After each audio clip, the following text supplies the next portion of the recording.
بسم اللہ الرحمن الرحیم۔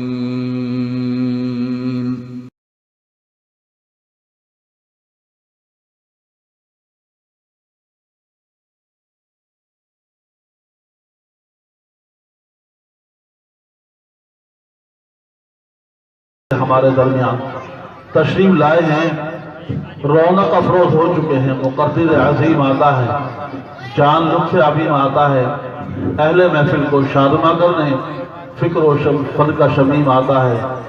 مقرر ذی شان چلے آؤ، خطیب ذی شان چلے آؤ۔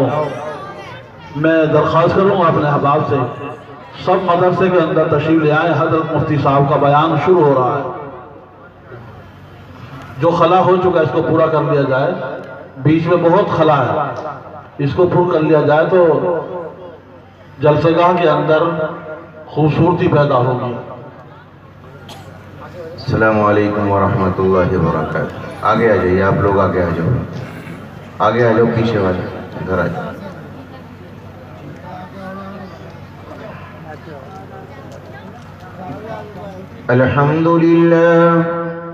الحمد لله الذي خلق الإنسان من نطفة، الحمد لله الذي ليس كمثله شيء وهو السميع البصير، الحمد لله الذي خلق الموت والحياة ليبلوكم أيكم أحسن عملا، نحمده ونستعينه ونستغفره ونؤمن به ونتوكل عليه ونعوذ بالله من شرور أنفسنا ومن سيئات أعمالنا، من يهده الله فلا مضل له ومن يضلله فلا هادي له، ونشهد أن لا إله إلا الله وحده لا شريك له، ونشهد أن سيدنا وسندنا وحبيبنا وشفيعنا وإمامنا وسندنا وهادينا ومرشدنا ونبينا ورسولنا وأفضلنا ومتاعنا ومكرمنا ومهترمنا وأولانا ومولانا محمدا عبده ورسوله، لا رسول بعده ولا رسالة بعده، لا نبي بعده ولا نبوة بعده، أرسله الله بالحق بشيرا ونذيرا وداعيا إلى الله بإذنه وسراجا منيرا، وصلى الله تبارك وتعالى عليه وعلى آله وأصحابه وأزواجه وذرياته، وبارك وسلم تسليما كثيرا كثيرا.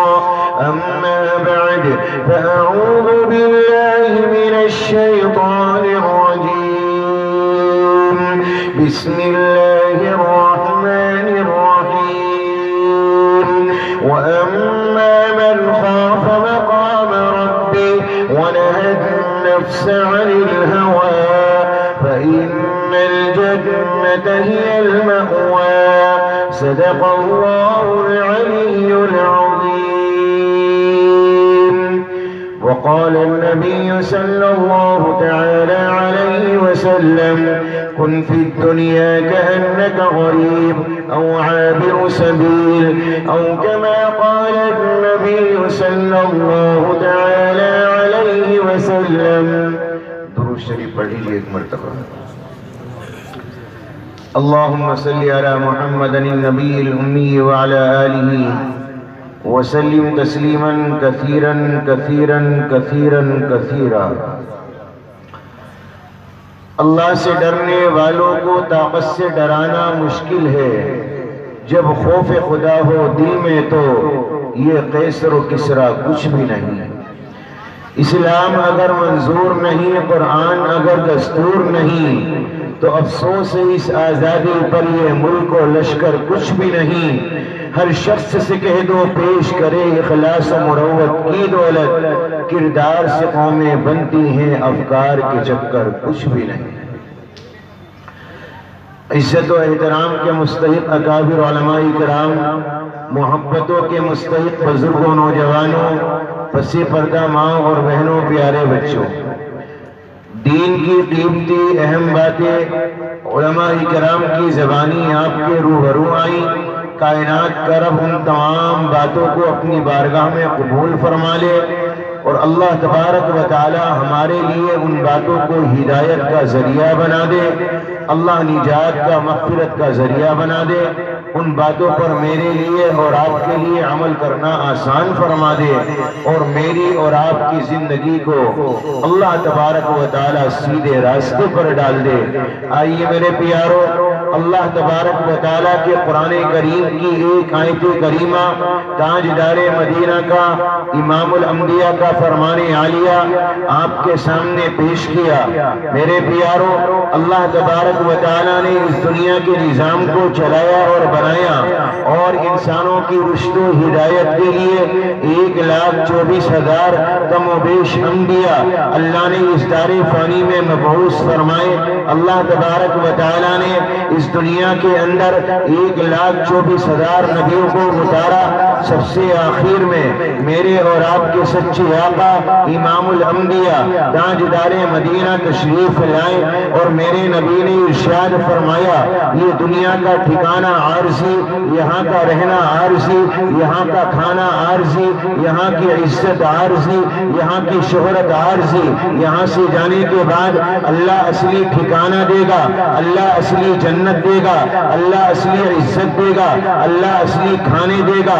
تاجدار مدینہ امام الانبیاء کے دربار عالیہ میں ایک صحابی آیا اور آ کر کہنے لگا، آقا آپ نے بیان فرمایا یہاں کا رہنا عارضی ہے، یہاں کے بنگلے عارضی ہیں، یہاں کی عزتیں عارضی ہیں، یہاں کے کھانے عارضی ہیں، تاجدار مدینہ اصل ٹھکانہ جنت ہے۔ تو یا نبی اللہ، اب مجھے وہ راستہ بتاؤ، مجھے وہ طریقہ بتاؤ کہ جس پر عمل کرنے کے بعد آپ کا یہ ماننے والا، آپ کا یہ صحابی، آپ کا یہ غلام کل قیامت کے میدان میں اصلی ٹھکانے کا وارث بن جائے، اللہ اسے اپنی جنت عطا کر دے۔ تاجدار مدینہ نے فرمایا، او میرے پیارے صحابی، اگر تو چاہتا ہے اللہ تجھے جنت دے دے تو دو باتیں اپنی زندگی میں پیدا کر، اور دو باتیں اپنی زندگی سے نکال کر الگ کر دے۔ میرے نبی نے فرمایا، اگر دو باتیں تیری زندگی میں پیدا ہو گئی، اللہ تجھے جنت کا وارث بنائے گا، اللہ جنت کا ٹھیکیدار بنائے گا۔ تاجدار مدینہ نے فرمایا، کن فی الدنیا کأنک غریب او عابر سبیل، یہ دنیا مسافر خانہ ہے، یہاں مسافر کی طرح رہ کر زندگی گزار کر جانا، یہاں سے جانے کے بعد اللہ اصلی ٹھکانہ اپنی جنت عطا کرے گا۔ تاجدار مدینہ نے فرمایا، اگر میرا امتی، اگر میرا ماننے والا یہ دو باتیں اپنی زندگی میں پیدا کرے، اللہ تبارک و تعالی اسے اپنی جنت کا وارث بنائے گا، اپنی جنت میں داخل فرمائے گا۔ میرے پیاروں، دو باتیں زندگی میں پیدا کرنی ہے اور دو باتیں نکالنی۔ کرو گے بھائی انشاءاللہ؟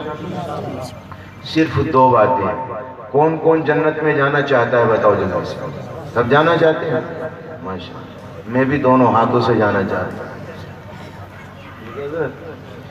تو دو باتیں زندگی میں پیدا کرو اور دو باتیں نکال کر الگ کر دو۔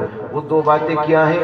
تاجدار مدینہ امام الانبیاء نے فرمایا، اگر تو چاہتا ہے اللہ تجھے جنتی بنا دے تو پہلی چیز ہے اللہ کا ڈر، اللہ کی خشیت۔ کل رب کے سامنے تجھے جا کر اپنی زندگی کا جواب دینا ہے، یہ احساس تیرے دل میں پیدا ہو۔ اگر یہ احساس تیرے دل میں آیا تو میرے نبی نے فرمایا اللہ تجھے جنت دے گا۔ اور میرے رب نے قرآن کریم میں فرمایا، وَأَمَّا مَنْ خَافَ مَقَامَ رَبِّهِ وَنَهَى النَّفْسَ عَنِ الْهَوَىٰ المأوى فإن الجنة هي المأوى.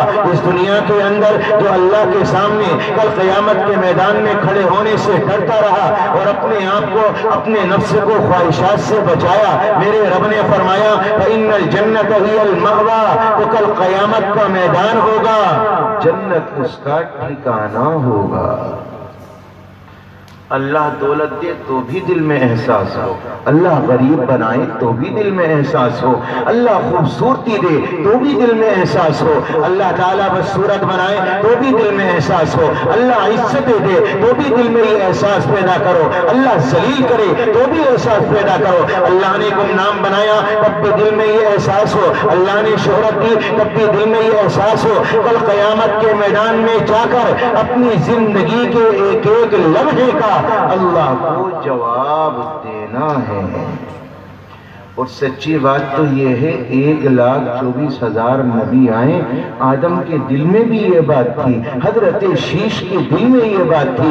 میرے پیارو ہاں حضرت زکریا یحییٰ ان کے دلوں میں بھی یہ احساس، حضرت ابراہیم، حضرت اسماعیل، حضرت موسیٰ، حضرت عیسیٰ، حضرت لوط، حضرت یوسف، حضرت یونس، 1,24,000 کم و بیش انبیاء اور رسل اس دار فانی میں آئے. کسی کے دل کے اندر یہ احساس نہ ہو، ایسا نہیں ہو سکتا.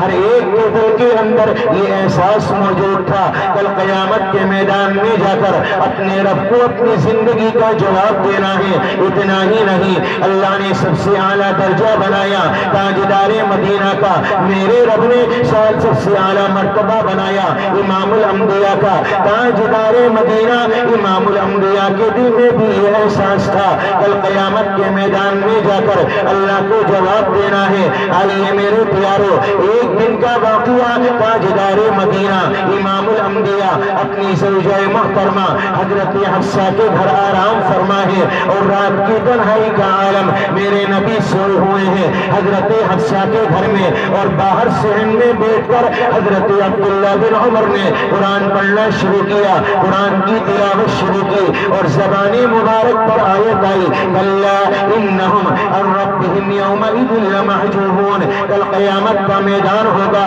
بہت سے لوگوں کو اللہ کا دیدار کرنے نہ دیا جائے گا، انہیں روک دیا جائے گا. جب عبداللہ نے قرآن کی اس آیت کو پڑھا، تاجدار مدینہ اپنی زوجہ کے پہلو میں تھے، اٹھ کر بیٹھ گئے، آنکھ سے آنسو نکلنے لگے. جب آنکھ سے آنسو نکلے نیچے گرے حضرت حفصہ کے رخسار پر، آپ کے گالوں پر تاجدار مدینہ کے آنسو حفصہ کے رخسار پر گرے. حفصہ کی آنکھ کھل گئی. فرمایا آقا، رات کی تنہائی میں آپ کا رونا، کیا آپ کی طبیعت خراب ہے؟ میرے نبی نے فرمایا نہیں حفصہ، اچھا آپ کو بھوک نے رلایا؟ میرے نبی نے فرمایا نہیں حفصہ، اچھا امت کے غم نے آپ کی آنکھ میں آنسو بھرے؟ میرے نبی نے فرمایا نہیں حفصہ. تو میرے نبی سے فرمایا حفصہ نے آقا امت کے غم نے نہ رلایا، آپ کو بھوک نے نہ رلایا، طبیعت کی خرابی نے نہ رلایا، پھر آپ کی آنکھ میں آنسو کیوں آ گئے؟ تو میرے نبی نے فرمایا حفصہ، کل رب کے سامنے جا کر اپنی زندگی کا جواب دینا ہے، اس احساس نے میری آنکھ میں آنسو بھر دیے. اور فرمایا کیا؟ یا لیت رب محمد لم یخلق محمدا، یا لیت رب محمد لم یخلق محمدا، کاش کہ میرا رب مجھے دنیا میں وجود نہ دیتا جس کی وجہ سے اللہ نے دنیا بنائی، جس کی وجہ سے اللہ نے دونوں مکان کو سجایا. وہ امام الانبیاء، وہ تاجدار مدینہ جن کے اللہ نے چہرے کی قسمیں اٹھائی، آج وہ تاجدار مدینہ محمد الرسول اللہ فرمائے مولا مجھے دنیا میں وجود نہ دیتا، مجھے دنیا میں پیدا نہ کرتا. یا لیت رب محمد لم یخلق محمدا، اندازہ لگاؤ جس کی وجہ سے کائنات بنی ہے اس کے دل میں احساس ہے رب کو جواب دینا ہے. اگر احساس نہیں ہے تو مجھے اور آپ کو نہیں ہے، احساس نہیں ہے تو میرے اور آپ کے دل میں نہیں ہے، اگر احساس نہیں ہے تو میرے اور آپ کی ماں اور آپ کی بہنوں کے دل میں نہیں ہے۔ میرے پیاروں، آج ہماری عورتیں اس احساس سے خالی، ہمارے نوجوان اس احساس سے خالی، ہمارے بوڑھے اس احساس سے خالی، ہمارے بچے اس احساس سے خالی۔ تاجدار مدینہ نے فرمایا اگر تو چاہتا ہے اللہ جنتی بنا دے، رب کے سامنے جواب دینا ہے یہ احساس دل میں پیدا کر۔ اچھا چلو آپ کہو گے یہ تو نبی تھے، تو آؤ امت میں اللہ نے نبوت کے بعد اگر کسی کا درجہ بڑا بنایا تو تاجدار مدینہ کے پیارے صحابی حضرت ابو بکر۔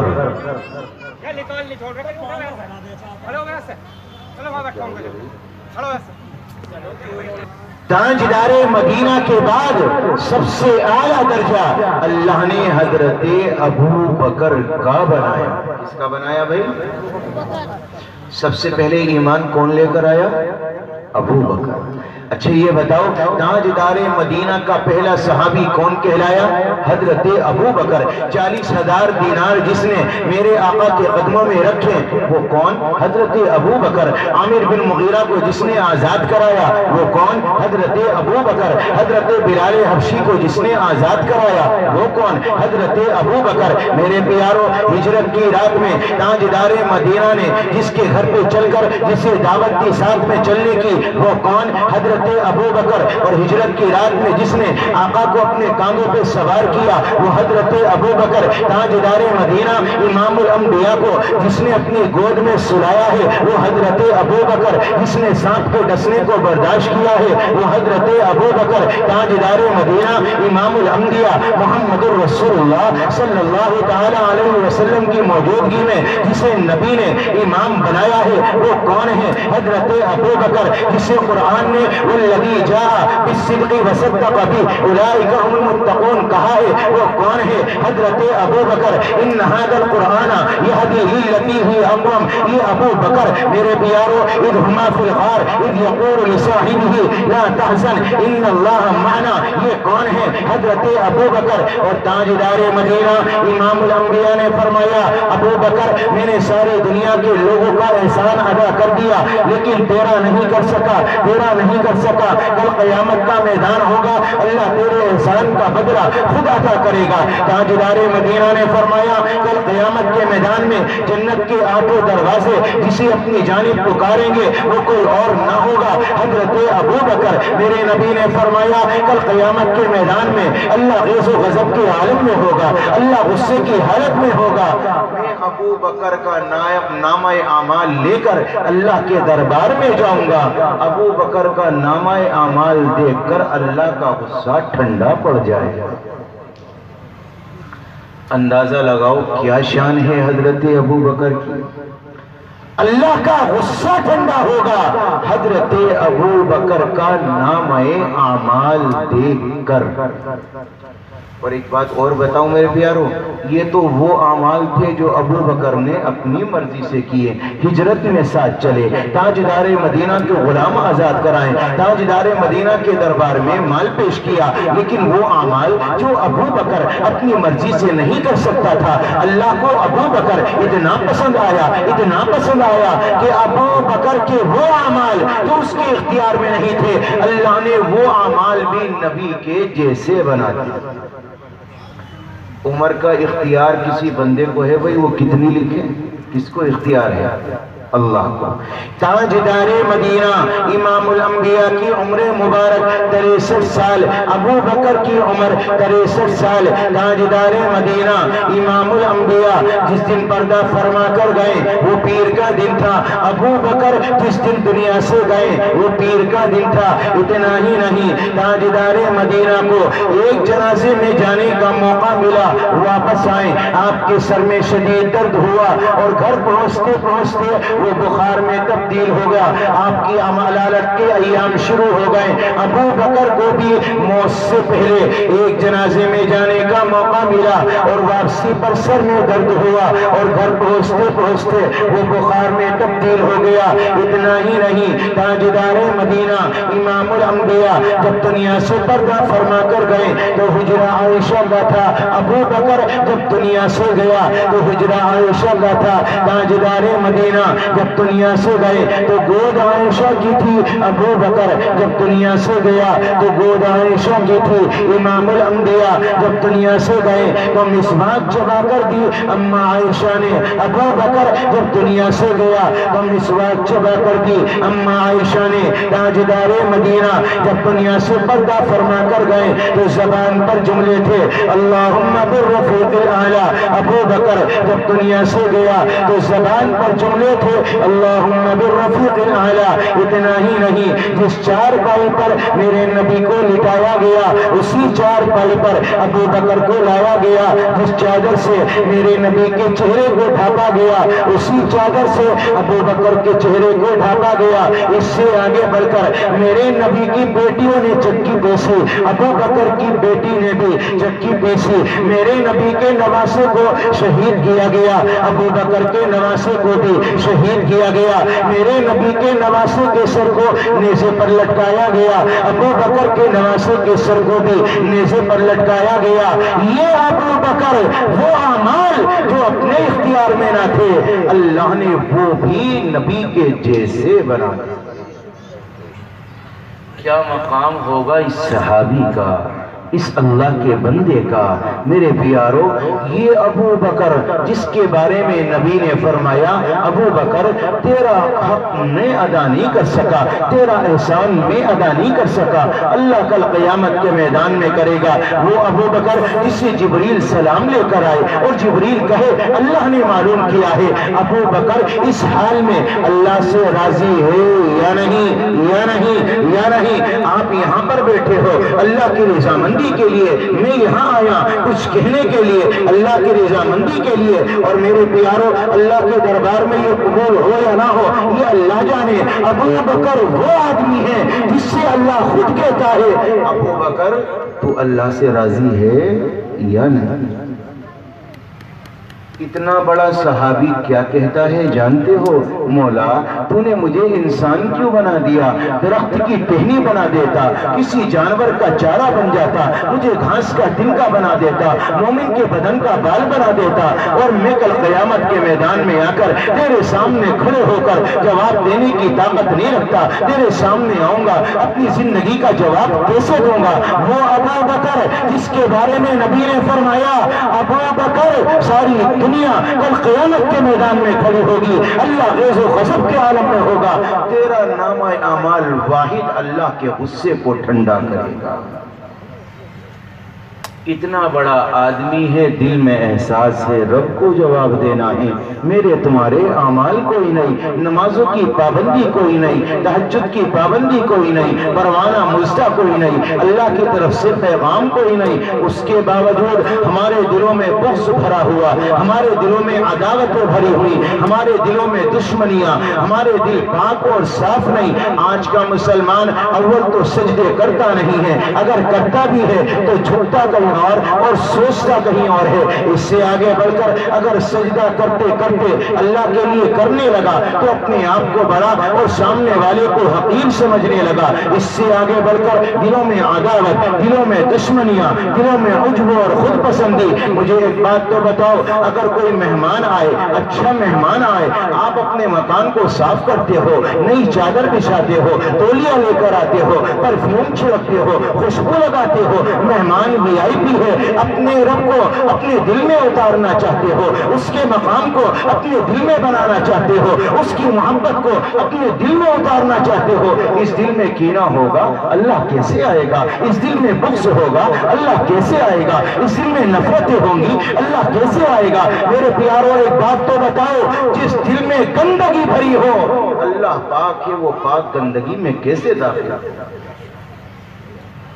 نئی نئی سجدے لمبے ہیں دل کالے ہیں، داڑھی لمبی ہے دل کالے ہیں۔ میں زیادہ کچھ نہیں کہوں گا، اپنے دلوں میں یہ احساس پیدا کرو رب کو جواب دینا ہے، چند روزہ زندگی ہے، خواہشات سے بچا کر اپنے آپ کو اللہ کے دربار میں پیش کرو گے، اللہ تمہیں جنت عطا کرے گا۔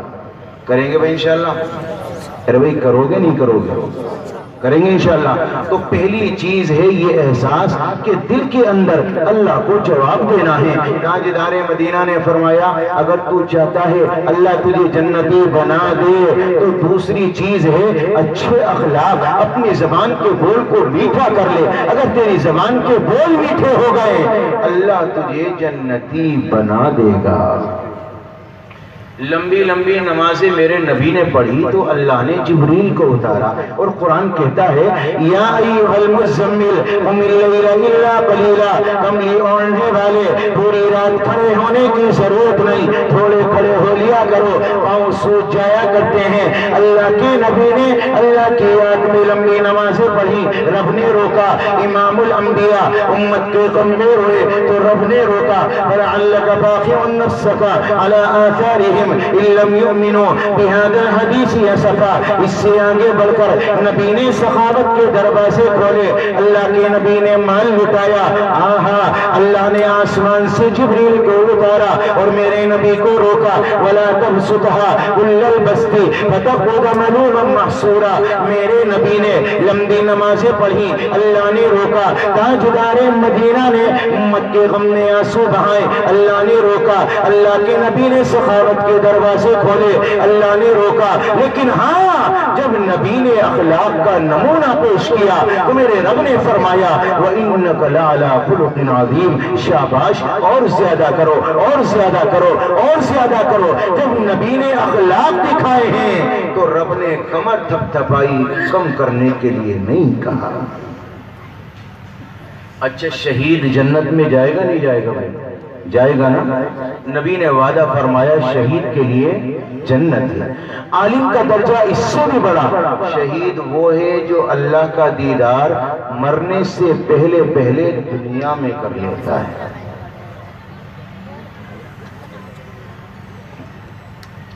اللہ کا دیدار مرنے سے پہلے کر لیتا ہے۔ تاجدار مدینہ نے فرمایا عالم کا درجہ اس سے بھی بڑا، شہید کا خون عالم کے قلم کی سیاہی، نبی کا فرمان ہے شہید کے خون سے افضل ہے عالم کے قلم کی سیاہی۔ کتنا بڑا درجہ ہے، جنت کا وعدہ ہے، گارنٹی نہیں۔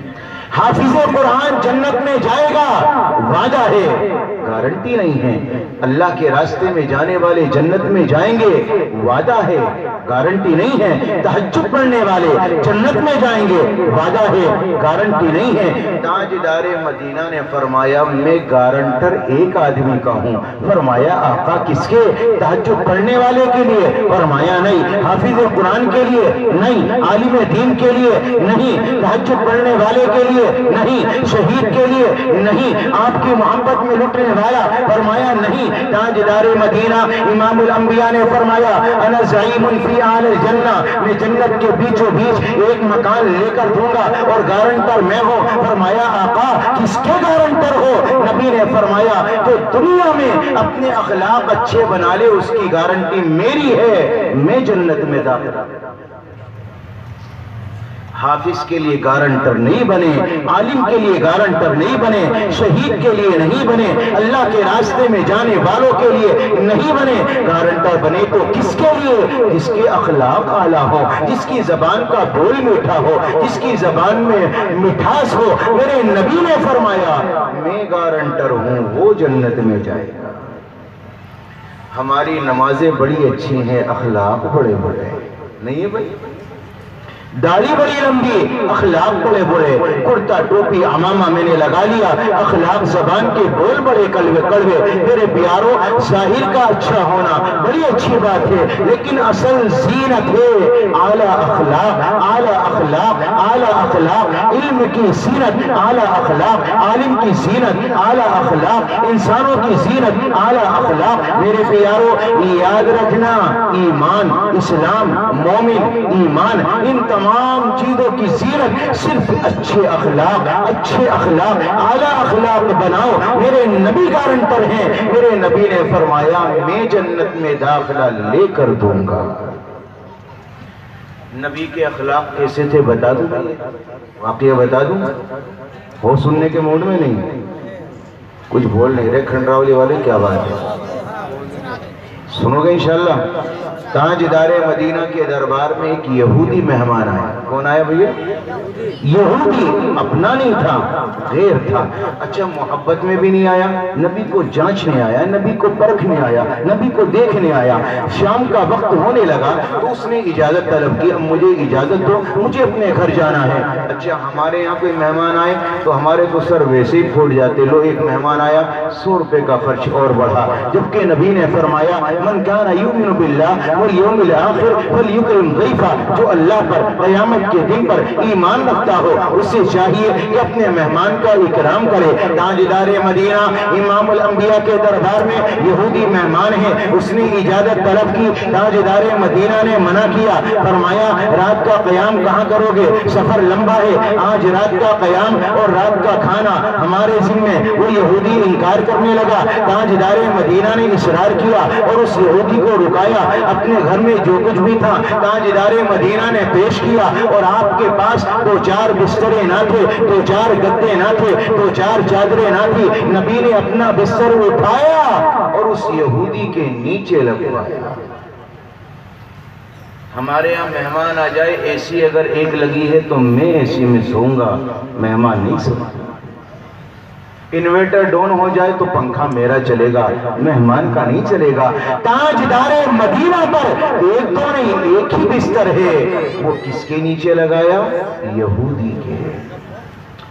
رات کو اچانک یہودی کا پیٹ خراب ہوا، پیٹ اتنا خراب ہوا کہ پخانہ کپڑوں میں نکلا، بستر میں نکلا، اس کی آنکھ کھلی، وہ وہاں سے باہر نکلا، مدینے میں جا کر پانی تلاش کیا، پانی سے اپنے آپ کو پاک صاف کیا، اپنے کپڑوں کو دھویا، اس کے بعد سوچنے لگا نبی کے دربار میں جاؤں یا نہ جاؤں، اگر جاتا ہوں تو نبی پتہ نہیں کیا کہیں گے، اور اگر نہ جاؤں تو میرا سامان، میرا تھیلا، میرا جھولا، میرا سب کچھ نبی کے گھر رکھا ہوا ہے، کرو تو کرو کیا۔ اذان فجر ہوئی، تاجدار مدینہ مصلی پر آپ نے امامت کے فرائض کو انجام دیا، نماز سے فراغت حاصل کی۔ میرے نبی کے دل میں تصور آیا، میرے نبی کے دل میں خیال آیا کہ چلو ایک مہمان کی خبر گیری کروں، مہمان کا حال کیا ہے، رات کیسے گزری، کوئی پریشانی تو نہ آئی، کوئی دقت تو نہ آئی۔ تاجدار مدینہ اٹھے اور گھر کی جانب پہنچے، جا کر دیکھتے کیا ہے کہ مہمان تو غائب ہے، مہمان کو بستر پر پخانہ پڑا ہے،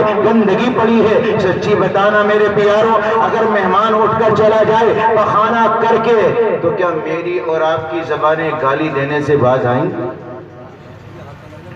گی بھائی؟ اور کیا شور مچائے گا پھر، اوہو مہمان یہ کر گیا وہ کر گیا، اور عورتوں کا تو پوچھو ہی نہیں۔ تاجدار مدینہ امام الانبیاء محمد الرسول اللہ صلی اللہ تعالی علیہ وسلم نے کوئی شور نہیں مچایا، آپ نے کوئی آواز نہیں نکالی، آپ نے ابو بکر کو بھی نہیں بلایا۔ اگر آپ چاہتے حضرت بلال کو آواز دیتے، عائشہ کو بلاتے، فاطمہ کو بلاتے، یہ گندگی مہمان کر کے چلا گیا، ذرا اسے صاف کر دو۔ اللہ کی قسم، ایک ماں کو اللہ نے یہ ظرف دیا ہے کہ وہ بچے کے پخانے کو صاف کر دے، ایک باپ کو بھی یہ ظرف نہیں ہے کہ وہ بچے کے پخانے کو صاف کر دے۔ انسان اپنی گندگی صاف کرے، باہر آئے گا، صابن تلاش کرے گا اور اس کے بعد ہاتھ دھوئے گا۔ آہا تاجدار مدینہ امام الانبیاء محمد الرسول اللہ، آپ کے اخلاق پر میں قربان جاواں، آپ کے اخلاق پر، آپ کے کردار پر میں قربان جاواں۔ تاجدار مدینہ امام الانبیاء محمد الرسول اللہ صلی اللہ علیہ وسلم نے بستر کو اٹھایا، باہر لا کے رکھا، ایک لوٹا پانی کا لے کر آئے، اور میرے نبی نے ایک ہاتھ سے نبوت والے ہاتھ سے، پیارے ہاتھوں سے، نبوت والے پاکیزہ حسن و جمال والے، جن جیسا ہاتھ رب نے کوئی دوسرا نہیں بنایا، جن جیسی انگلیاں رب نے دوسری نہ بنائی، ان انگلیوں سے تاجدار مدینہ مدینہ نے ایک کنگھی کو صاف کرنا شروع کیا، ایک ہاتھ سے پانی ڈالا، قربان جاؤ اپنے نبی کے اخلاق پر، اپنے نبی کے کردار پر۔ سامنے سے یہودی چلا آیا اور اس نے دیکھا کہ امام الانبیاء ہو کر، تاجدار مدینہ ہو کر، مسلمانوں کا بادشاہ ہو کر، ایک نبی ہو کر میری کنگھی صاف کرے، میرا پخانہ صاف کرے۔ وہ دوڑتا ہوا آیا اور نبی کے قدموں سے چمٹ گیا اور کہنے لگا آقا میں نے دنیا کے اندر بڑے بڑے عمرا دیکھے، بڑے بڑے وزراء دیکھے، اس دنیا کے اندر میں نے بڑے بڑے بادشاہ دیکھے، لیکن آقا آپ جیسا اخلاق والا کوئی نہیں پایا۔ مجھے مسلمان بنا دو، مجھے مومن بنا دو۔ یہ میرے نبی کے اخلاق تھے، یہ میرے نبی کا کردار تھا، اور آج میرے اور آپ کے اخلاق اپنے بھائیوں کے لیے اچھے نہیں، اپنی ماں کے لیے اچھے نہیں، اپنے باپ کے لیے اچھے نہیں۔ میں قربان جاؤں اپنے نبی پر۔ میرے پیارو، اگر میری ماں سوئی ہے، میرے دل میں تصور نہیں آتا اس کے پاؤں میں درد ہے، اس کا پاؤں دبا دوں، اسے ہوا کر دوں۔ نہیں نہیں نہیں، تاجدار مدینہ امام الانبیاء محمد الرسول اللہ اپنے گھر میں داخل ہوئے۔ آپ کی باندھی ہے بریرہ، وہ سوئی ہوئی ہے، جسم سے پسینہ نکلتا ہے۔ تاجدار مدینہ نے پنکھا اٹھایا، بریرہ کو ہوا کرنے لگے، بریرہ کی آنکھ کھل گئی۔ عائشہ چلی آئی، میرے نبی سے عائشہ نے فرمایا، بریرہ بھی کہنے لگی آقا آپ ایک غلام کو ہوا کریں، ایک باندھی کو ہوا کریں۔ میرے نبی نے فرمایا بریرہ جب تو محمد کے کام آ سکتی ہے تو محمد تیرے کام کیوں نہیں آ سکتا؟ میں نے کبھی اپنے سگے بھائی کو ہوا نہیں کی، اپنے چھوٹے بھائی کو ہوا نہیں کی، اپنی ماں کو پنکھا نہیں جلا، اپنے باپ کو نہیں جلا۔ میرے پیارو، امام الانبیاء ہو کر جن کی قسمیں کھائی ہیں وہ کس کو ہوا کرتے ہیں؟ ایک باندھی کو۔ اس سے اعلیٰ اخلاق کوئی اور ہوگا بھائی؟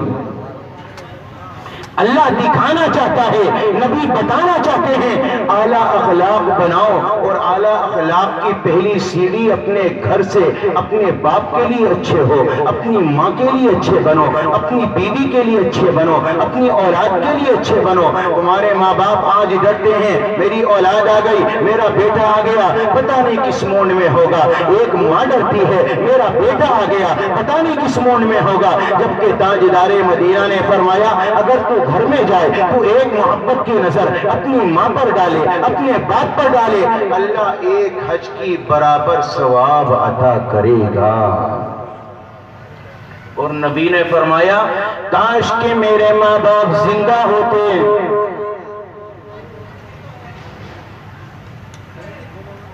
کاش کہ میرے ماں باپ زندہ ہوتے، اور چلو باپ بھی نہ تھا کم از کم میری ماں زندہ ہوتی، میں نماز عشاء پڑھانے کے لیے اپنے گھر سے نکلتا، عشاء کے مصلی پر پہنچتا اور فرضوں کی نیت باندھتا، نفلوں کی نہیں فرضوں کی نیت باندھتا، اور قرآن شروع کر دیتا الحمدللہ رب العالمین الرحمن الرحیم مالک یوم الدین۔ اسی درمیان میں میرے گھر کی کھڑکی کھلتی اور میری ماں مجھے آواز دیتی یا محمد یا محمد یا محمد، تو میں نیت توڑ کے کہتا امی جان کیا بات ہے، یہ تاجدار مدینہ امام الانبیاء محمد الرسول اللہ اپنی ماں کے لیے خیال رکھیں۔ فرمایا بتاؤ نماز بعد میں پڑھی جائے گی، پہلے تمہارا حکم سنا جائے گا۔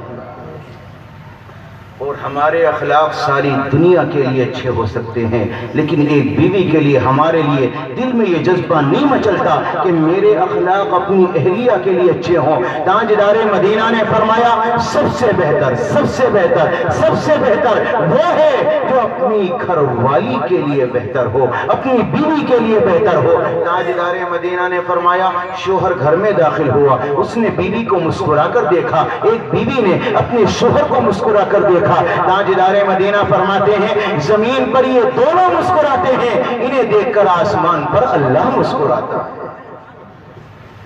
بچوں کو پیغام دیا پیار سکھاؤ، پیار دو۔ تاجدار مدینہ گھر میں داخل ہوئے، بچے پاؤں سے چمٹ گئے، حسن چمٹ گئے، حسین چمٹ گئے۔ آج میں گھر میں داخل ہوں، اگر بچی آ جائے پیچھے پیچھے میں کام سے آ رہا ہوں، چل ہٹو ہٹو، یہاں سے ہٹو وہاں سے ہٹو، بچوں کو ڈانٹا ڈپٹا، ان کے دل میں جو پیار تھا وہ دب کے رہ گیا۔ میرے پیاروں، تاجدار مدینہ سے زیادہ ذمہ داری کیا کسی اور دوسرے انسان پر ہو سکتی ہے؟ نہیں نہیں نہیں، تاجدار مدینہ گھر میں آئے، امام الانبیاء داخل ہوئے، حسن چمٹ گئے، حسین چمٹ گئے، تو نبی نے اپنے دونوں ہاتھ زمین پہ رکھے، حسین کو سوار کیا، حسن کو سوار کیا، پورے گھر میں گشت لگانا شروع کیا، چکر لگانا شروع کیا، اور گردن اٹھا کر فرمایا بچے بتاؤ تمہاری سواری کیسی ہے، تمہاری سواری کیسی ہے، تمہاری سواری کیسی ہے؟ یہ محمد الرسول اللہ جنہوں نے اپنی اولاد کے لیے پیار سکھلایا، امت کو پیار دیا۔ آج ہم نے اولاد کو ڈانٹا ڈپٹا ضرور، انہیں ادب نہیں سکھایا، انہیں پیار نہیں دیا۔ یہی وجہ ہے بڑے ہو کر یہی اولاد مقابلے پر آتی ہے، یہی اولاد سامنے آتی ہے۔ اللہ کے واسطے اپنی اولاد کو عزت دو، انہیں تکریم دو، ان کا خیال کرو، انہیں ادب سکھاؤ، تنہائی میں سکھاؤ، ساری دنیا کے سامنے ذلیل نہ کرو۔ ان کے پاس بھی عزت ہے، عزت نفس مجروح ہوگی تو انسان کا دل دکھے گا، چاہے وہ بچہ ہو یا بڑا ہو یا بوڑھا ہو، ہر ایک کا خیال کرو۔ یہ اخلاق تاجدار مدینہ نے اپنی امت کو دی۔ بھئی اخلاق سدھاریں گے انشاءاللہ؟ سدھاریں گے نہیں سدھاریں گے انشاءاللہ؟ اپنی زبان کے بول کو میٹھا کر لو۔ اللہ کے نبی نے فرمایا میں ضامن ہوں، میں ضمانت لیتا ہوں، میری ذمہ داری پر تم جنت میں داخل ہو جاؤ۔ کریں گے بھائی انشاءاللہ یہ دو باتیں؟ کچھ بول ہی نہیں رہا، کچھ تو بول دو بھائی، کرو گے انشاءاللہ؟ یہ احساس دل میں پیدا کرو، اللہ کو جواب دینا ہے اور پھر اپنی زندگی گزارو۔ اور دوسرا، اپنی زبان کے بول کو میٹھا کر لو۔ نبی ضمانت لیتے ہیں تمہیں جنت میں داخلہ ضرور ملے گا۔